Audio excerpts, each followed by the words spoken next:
एवढ्या कमीत कमी तुम्ही आम्हाला बोलण्याची संधी दिलीत म्हणजे डॉक्टर बाबासाहेब आंबेडकरांचं संविधान त्यांनी आम्हाला दिलेले मूलभूत अधिकार सभागृहाच्या बाहेर आणि सभागृहाच्या आत हे अबाधित राहतात की नाही अशी आताही चिंता आमच्या डोक्यामध्ये आहे।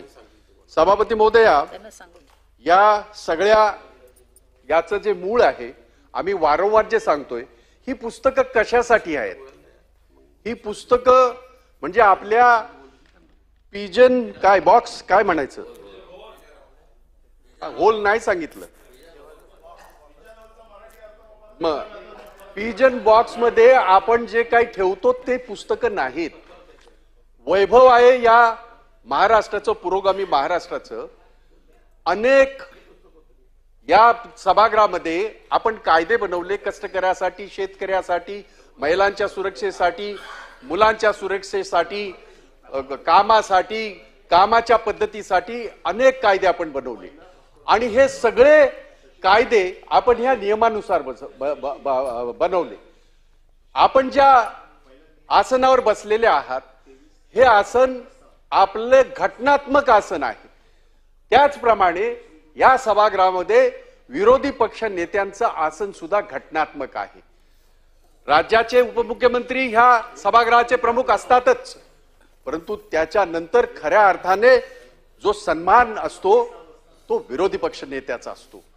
गेली 15 दिवस झाले आम्ही पाहतोय की ज्या ज्या वेळेला त्यांनी या ठिकाणी हात वर केला कधीतरी चुकून त्यांना वेळ दिला जातो। कसं चालतंय हे सगळं? मी आपल्याला फक्त माहिती करता सांगतो, आपल्याला माहिती असेलच, आपलं सचिवालय माहिती देईल, परंतु आज त्यांचा सुद्धा मला या ठिकाणी मुद्दाम निषेध करायचा आहे। नियमांची बाजू त्यांनी आपल्यापर्यंत पोहोचवली असेल नसेल मला माहित नाही, परंतु आपल्या नियमामध्ये कुठेही ह्या सगळ्या प्रोव्हिजन नसताना ज्या पद्धतीने ते फक्त माना हलवून इकडे सांगत होते ते आम्हाला अजिबात आवडलं नाही। ते आम्हाला आवडलं नाही ह्याच्यासाठी ते महत्वाचं नाही, ते ह्या लोकशाहीचा खून करणार आहे। आणि म्हणून अशा पद्धतीने ह्या सभागृहाचं वैभव, आज मी जर असं म्हणालो, फार वाईट शब्द वापरणार आहे मी, आणि मला माफ करा आणि मला त्याच्यासाठी सस्पेंड करा, माझी तयारी आहे। या महाराष्ट्राच्या विधिमंडळाचा आजचा काळा दिवस जर मी म्हणालो तर त्याच्यामध्ये अतिशयोक्ती होऊ नये। एकही काम आमच्या विरोधकांचे आमचे हक्क सगळे अबाधित असताना या नियमानुसार या सभागृहामध्ये नियमबाह्य काम होतंय, रेटून नेलं जाते। दुर्दैव असं आहे, आपण पीठासीन अधिकारी म्हणून इथे बसलात, राज्याचे मुख्यमंत्री इकडे बसलेले आहेत, तरी सुद्धा ते काम रेटून नेण्यात आलं। आम्हाला त्या कामाच्या बाबतीमध्ये बनायचा आहे तो भाग वेगळा। दादा, कधीतरी आपण इकडे तिकडे असतोच, हे लोकशाहीचं वैभव आहे, पण असं कधी तुमच्या आयुष्यात तरी तुम्ही पाहिलं का? तुम्ही 40-45 वर्ष तुम्ही सुद्धा सभागृहामध्ये, सभापती महोदयांच्या निर्णयाबाह्य आपण बोलू शकत नाही। मी 10 सभापतींच्या माझ्या नियमाला धरून बोलतोय, असं बोलता येणार नाही। सभापती महोदयांचा निर्णय बाह्य आपल्याला बोलता येणार नाही, माझा अधिकार आहे तो। मी तुमचं ऐकून घेतलंय, पण जो सभापतींनी निर्णय दिला त्याला सोडून बोलता येणार नाही, हा नियम आहे। माझ्या नियमानुसार मी बोलतोय आणि मी आपल्याला सांगितलंय, आपल्याला जर वाटत असेल मी अयोग्य बोलतोय माझ्यावर कारवाई करा, परंतु माझा आवाज या सभागृहामध्ये आपण दाबण्याचा कृपया प्रयत्न करू नका।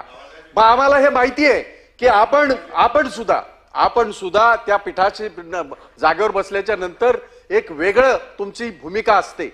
मला नम्रपणे सांगावंसं वाटेल, संयुक्त महाराष्ट्राची निर्मिती झाल्यानंतर 1960 नंतर या जागेवर अनेक लोक बसले, अनेक लोकांनी देशाला दिशानिर्देशक याच्यावरनं या पदावरनं निर्णय दिलेले आहेत, ज्याच्यामध्ये नियम झाले, कायदे झाले।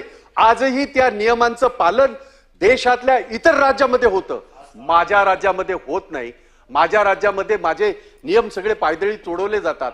एक सदस्य म्हणून माझा अधिकार जो तो हे करण्यात येतो, डावलण्यात येतो, आणि म्हणून मी म्हटलं की आजचा दिवस संयुक्त महाराष्ट्राच्या लढ्यानंतर, संयुक्त महाराष्ट्राच्या निर्मितीनंतर आजचा दिवस या सभागृहाचा काळा दिवस जर मी म्हणालो तर त्याच्यामध्ये अतिशयोक्ती होऊ नये. एक उदाहरण आणखीन देतो आपल्याला. सभापती महोदया, या बाकावर 4 फक्त सदस्य होते. आठवते? 4 सदस्य होते. पाणीवाली बाई, आपली भुजबळ साहेब, ही सगळी मोठी माणसं 4च होते. काही वेळेला तर 2च होते. शेका पक्षाचा 1 आणि समाजवादी, प्रजा समाजवादीचा 1. परंतु त्यांचा आवाज कधीही डावलण्यात आला नाही. किंबहुना सगळ्यात जास्त जर भाषणं तुम्ही काढलीत ह्या सभागृहाच्या ह्याच्यातून, सगळ्यात जास्त भाषणं ही विरोधकांची आहेत, विरोधी बाकावरची आहेत.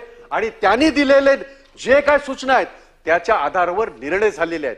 आणि म्हणून माझी विनंती आहे सभापती महोदय आपल्याला की अशा पद्धतीने मी हा जो आजचा काळा दिवस जो म्हणतोय त्याला कारण आहेत. आणि हे दुर्दैवाने देशाच्या इतिहासामध्ये नोंद केले जाईल. आणि दुर्दैवाने याच्यामध्ये आपलं नाव नोंदलं जाईल याची आम्हाला चिंता आहे.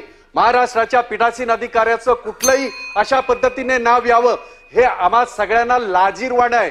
आम्हाला सगळ्यांना अतिशय मनापासून वेदना होतात आहेत, दुःख होत आहे. परंतु सभापती महोदया, अशा पद्धतीने आमचा जर आवाज दाबला जात असेल, आम्ही 1.5 तास इथे उभे होतो, एकही वेळा तुम्ही आम्हाला सांगितलं नाही की मी ह्याच्यावर निर्णय देते आणि तुम्ही बसा. आणि आम्हाला आम्हाला मेहरबानी नको. आमच्या ताकद आहे. आम्ही जरी संख्येने कमी असलो तरी आमची ताकद आहे आणि आम्ही ती वापरणारच. कारण तो अधिकार मला माझ्या घटनेने आणि माझ्या नियमाने दिलाय. आणि आम्ही काय म्हणत होतो, नियमानुसार तुम्ही सभागृह चालवा, नियमानुसार तुम्ही आम्हाला काय जे आम्हाला सजा द्यायची ते द्या, नियमानुसार आम्हाला बोलू द्या, परंतु आम्हाला बोलायला द्यायचं नाही. विरोधी पक्ष नेत्या जे महत्वाचं पद, वेळ संपली बाई, 1 तास बाई, वेळ संपली बाई. आपण विशेष उल्लेख सुरू करतोय, विशेष उल्लेख सुरू करतोय, विशेष उल्लेख सुरू करतोय, विशेष उल्लेख सुरू करतोय.